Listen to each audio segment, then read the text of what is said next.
Friends, I've been asked if I will draw some threads together from today. And the thing that I was giving thanks for as we prayed was the music that we've heard. It tied into something that Sophie said about coming to faith through singing in the choir. Friends, it is worth preaching to the choir. The choir, we heard a fantastic choir from Uganda, and I know they've heard our thanks already, but do please come and hear them again and support them. They really have added something to today, the Ugandan Fire Choir. St. Augustine said that if you sing, you pray twice.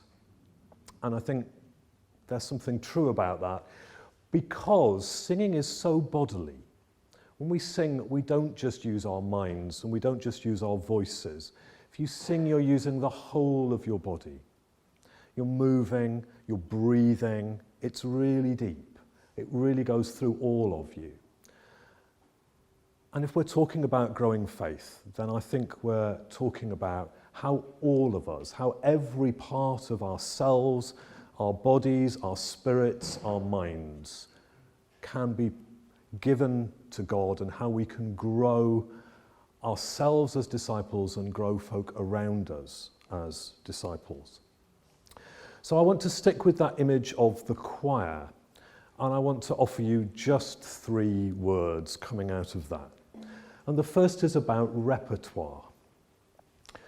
Chris helpfully told us earlier about habits and about teaching. Our repertoire. When I arrived at St Mary Redcliffe, I had vowed that I was not going to touch anything to do with worship for the first year. And the closest I came to breaking that was after about 2 weeks. When I kind of came home one Sunday and said, but we sing the creed. It's kind of very, it's fussy liturgical worship. We sing the creed. But I was trying to stick to my vow and was not going to change anything. And about 3 weeks later, I caught myself crossing Redcliffe Hill, singing the creed to myself. And that, I suddenly realized, was why we did it. There are many ways in which we get our repertoire, our creed, our prayer life, our reading of the scriptures. We get them embedded and embodied in ourselves. How do we get repertoire in ourselves, and how do we get repertoire into young people around us? How do we do that? If I go back in my 10 years in my first stay in the Diocese of Bristol, when I served as curate at St Paul's Clifton, one of the few churches in Clifton that Sophie doesn't attend regularly, we had the great joy of the University Church Choir sang at St Paul's Clifton. And they had and this is where the cathedral bit comes in, they had the director of music from Westminster Abbey come to lead a masterclass with them. One of the great joys of being ordained is that from time to time you can kind of invoke privilege and sit in on things that you wouldn't otherwise get to do. And Martin Neary came and led this masterclass and said to the choir of St Paul's Clifton, "You must sing new things. They will be difficult. They will not be things that you naturally want to sing. It's always easier to go back to the old classics, but they were new ones, and we only regard them as classics because people sang them. What are the new things coming through that will be classics? What are we doing that's new? If we are growing our faith, and I think part of the stretch is what is new. And friends, there is plenty of new things that our discipleship has to cope with. On the streets of London today, the Extinction Rebellion protests are continuing. What do we have to say about that? come to a diocesan synod soon and find out. That's a huge challenge for us, to deal with the prospect of climate collapse. There are unprecedented levels of challenge to our political and democratic systems at the moment. And regardless of how you voted in the referendum, regardless of how you will vote in the general election, if and when it ever arrives, it's a big challenge. How are we being Christian in the midst of that? How are we being Christian in the midst of our generation, where consumer culture is, I think, the thing that exercises the deepest discipleship hold, not just on our world, but on large swathes of the church and me? The thing that disciples me most, I think, is the consumer culture. How do we act as Christians? How does our discipleship grow in the face of that? So repertoire, how do we embed the things in ourselves and in others? And what are the new bits of repertoire that we're being called upon to sing?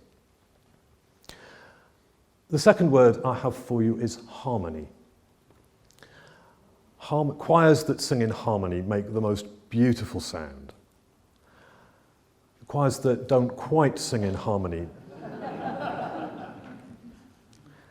sound a bit more like the Church of England. It is a great gift that our brothers and sisters from Uganda are here with us. It is a great gift that for 50 years we have been linked with the church in Uganda.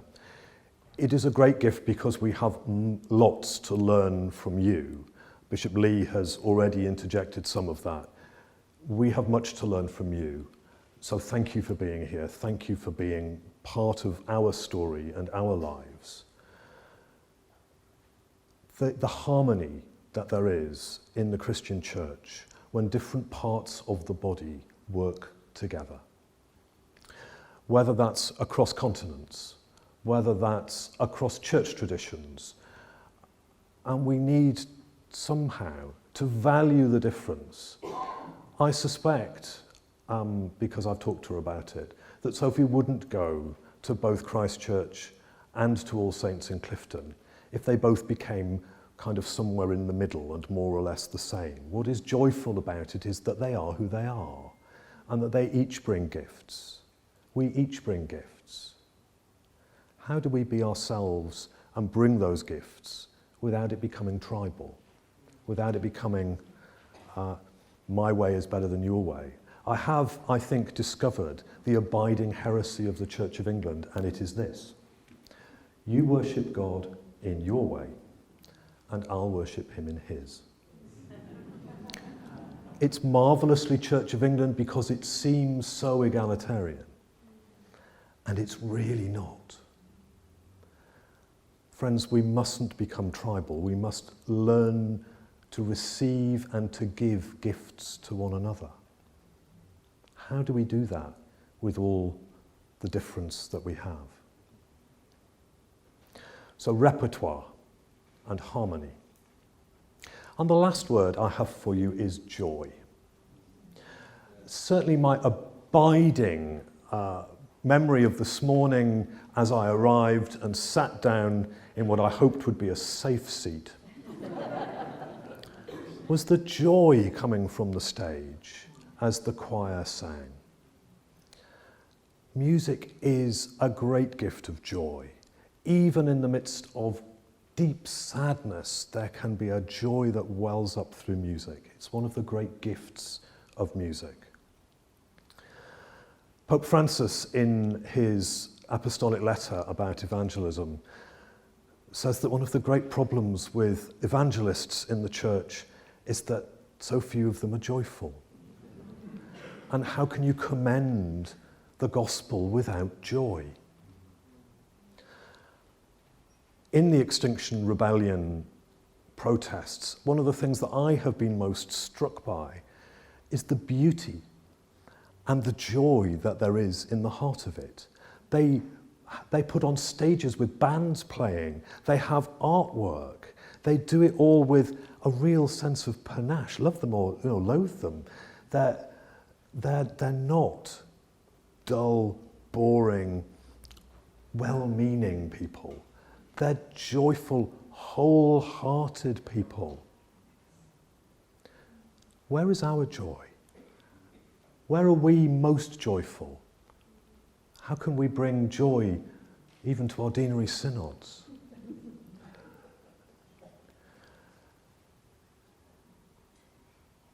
The school visions that we had this morning, and this is where I am just going to check my notes because I wrote them down. The glory of God is a human being fully alive and a life for all to see. These are visions of joy. And there was if you want a different musical genre, I realised that choirs don't work for everyone. One of the bands listed for the Mercury Music Prize was a Bristol punk band, and the album that they were nominated for was called Joy as an Act of Resistance. So I want to leave you with the image of a choir, and I want to leave you with those words of repertoire, of harmony, and of joy. May all that we do be joyful. May our faith be joyful. May we grow joyful Christians around us with contagious faith. Thank you.